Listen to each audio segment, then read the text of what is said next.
کوئٹہ سے کراچی یہ سفر ہر روز ہزاروں لوگ کرتے ہیں، لیکن ایک خاندان کے لیے یہی سفر زندگی کا آخری سفر بن گیا۔ اور حیرت کی بات یہ ہے کہ اس حادثے کی شروعات صرف ایک غلط راستے سے ہوئی۔ السلام علیکم، میں ہوں محسن اور آپ دیکھ رہے ہیں رائز ود محسن۔ سچ کہوں، یہ خبر پڑھنے کے بعد میں چند لمحوں تک کچھ بول ہی نہ سکا، کیونکہ یہ کسی فلم کی کہانی نہیں، نہ ہی کوئی افسانہ۔ یہ ایک حقیقی باپ، ایک حقیقی شوہر اور دو معصوم بچیوں کے سامنے بکھر جانے والی ایک حقیقی زندگی کی داستان ہے۔ کراچی کے علاقے ناظم آباد کے رہنے والے علی مرتضیٰ جمیل ایک عام سے انسان تھے۔ موبائل فون کا چھوٹا سا کاروبار کرتے تھے، نہ کسی سیاست سے تعلق، نہ کسی تنازع سے، بس اپنی بیوی اور دو ننھی بیٹیوں کے ساتھ پہلی بار کوئٹہ کی سیر پر گئے۔ ہر باپ کی طرح ان کی بھی صرف ایک خواہش تھی کہ بچوں کو کچھ خوبصورت یادیں دی جائیں۔ 2 دن خوشیوں میں گزرے، تصاویر بنی، ہنسی مذاق ہوا، کھانے کھائے اور پھر واپسی کا وقت آ گیا۔ رات کے وقت کراچی کے لیے روانہ ہوئے، جیسے آج لاکھوں لوگ کرتے ہیں۔ انہوں نے بھی موبائل نکالا، گوگل میپس کھولا، منزل ڈالی اور راستے پر چل پڑے۔ لیکن شاید انہیں اندازہ بھی نہیں تھا کہ چند کلکس کے بعد ان کی زندگی ہمیشہ کے لیے بدلنے والی ہے۔ رپورٹس کے مطابق گوگل میپس نے انہیں مرکزی قومی شاہراہ کی بجائے ضلع مستونگ کے ایک ویران اور انتہائی حساس علاقے دشت کی طرف موڑ دیا، جہاں کھنڈ نامی مقام پہلے ہی سیکورٹی خدشات کی وجہ سے بدنام رہا ہے۔ مقامی لوگ برسوں سے جانتے ہیں کہ خاص طور پر رات کے وقت اس راستے سے گزرنا انتہائی خطرناک سمجھا جاتا ہے۔ بلوچستان حکومت کے ترجمان بابر یوسفزئی کے مطابق رات تقریباً 3 بجے جب ان کی گاڑی اس علاقے سے گزر رہی تھی تو کالعدم تنظیم BLA سے وابستہ دہشت گردوں نے گاڑی کو روکنے کا اشارہ دیا۔ جب گاڑی نہ رکی تو انہوں نے اس پر اندھا دھند فائرنگ کر دی۔ صرف چند سیکنڈ اور ایک ہنستا بستا خاندان ہمیشہ کے لیے ٹوٹ گیا۔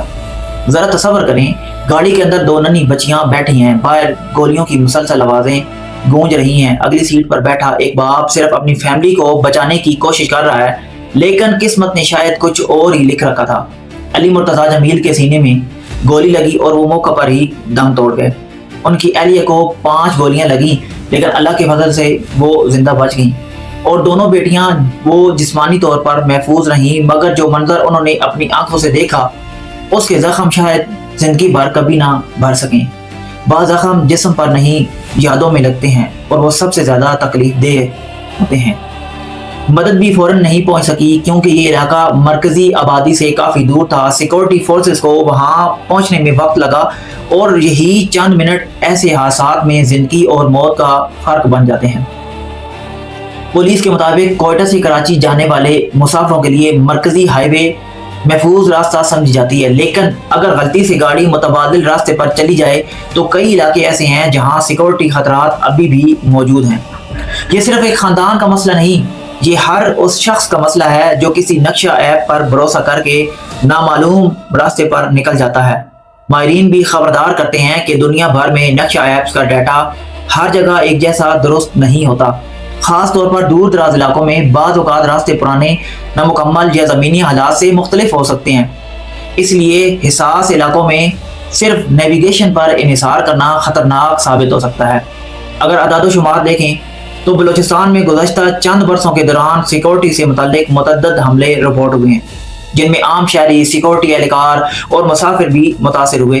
صرف اسی ہفتے مستونگ کے قریب ایک اور حملے میں کئی پولیس اہلکار زخمی ہوئے، جو یہ ظاہر کرتا ہے کہ بعض علاقے اب بھی مکمل طور پر محفوظ نہیں ہیں۔ بعد میں علی جمیل کے والد کا بیان سامنے آیا، ایسا بیان جسے سن کر شاید ہر باپ کی آنکھ نم ہو جائے۔ انہوں نے کہا، میرا بیٹا اپنے ہی ملک میں اپنے گھر واپس جا رہا تھا، میری صرف ایک خواہش ہے کہ میرے بیٹے کے بعد کسی اور باپ کو یہ دن نہ دیکھنا پڑے۔ یہ جملہ صرف ایک باپ کی فریاد نہیں بلکہ ہزاروں خاندانوں کے دل کی آواز ہے۔ سوچنے کی بات یہ ہے کہ علی جمیل نہ کوئی سیاستدان تھے، نہ کوئی افسر، نہ کوئی مشہور شخصیت، وہ صرف ایک عام پاکستانی تھے جو اپنی بیوی اور بچوں کو خوشیاں دینا چاہتے تھے، لیکن وہ خوشیاں ہمیشہ کے لیے ادھوری رہ گئیں۔ آخر کب تک عام شہری، مزدور، تاجر، سیاح اور چھٹیاں منانے والی فیملیاں ایسے واقعات کا شکار ہوتی رہیں گی؟ کب تک ایک غلط راستہ، ایک کمزور سیکورٹی انتظام یا ایک معمولی سی غلطی کسی گھر کی پوری دنیا اجاڑتی رہے گی؟ دعا یہی ہے کہ اللہ تعالیٰ علی مرتضیٰ جمیل کی مغفرت فرمائے، ان کے اہل خانہ کو صبر عطا فرمائے، اور اس ملک میں سفر کرنے والا ہر انسان اپنے گھر خیریت سے واپس پہنچے۔ آپ کے خیال میں اس سانحے کی اصل ذمہ داری کس پر عائد ہوتی ہے؟ اپنی رائے کمنٹ میں ضرور لکھیں۔ اگر آپ ایسے ہی حقیقت پر مبنی تحقیق کے ساتھ پیش کیے گئے موضوعات دیکھنا چاہتے ہیں تو صرف ایک کلک سے رائز ود محسن کو سبسکرائب کر لیں۔ ملتے ہیں اگلی ویڈیو میں۔ اللہ حافظ۔